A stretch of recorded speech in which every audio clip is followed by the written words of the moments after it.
I am of the very strong mindset that that we should all be dancing to a certain extent as a practice, whether or not we're dancers. Oh yeah. And theoretically, I would say that there are two. As part of my value system, there are two reasons for that. And the first is that movement in general and the ability to move in all directions, right? Instead of just walking forward. Yeah. Like we're used to being very frontal creatures. Yeah. But the possibility of moving through space in any direction, this cognitively is good for us. It's been studied.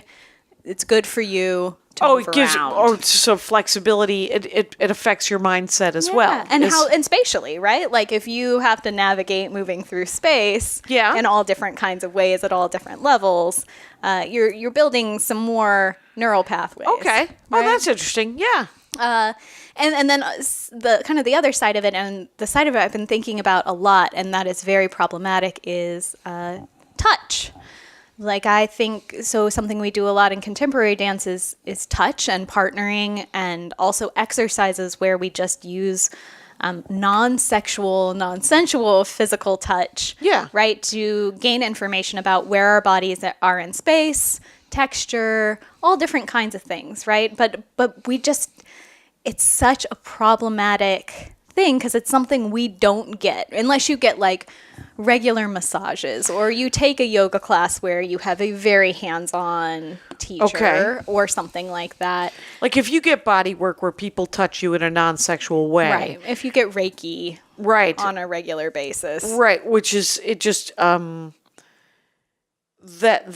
what you're saying is that that's good for people. Yeah. I think, we've done all these studies about how that impacts babies and young children, right? How important it is to be touched. Yeah.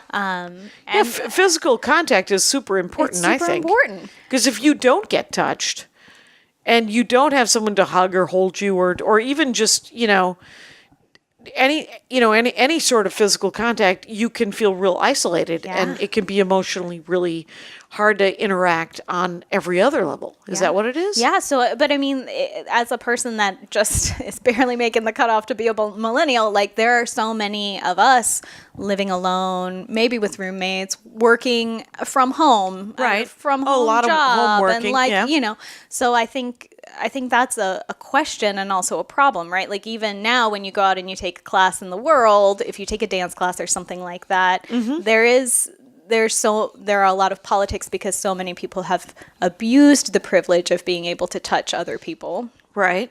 But that's something that I am curious about and feel very strongly about. How do we reintroduce scenarios where human beings can touch one another and people can receive touch?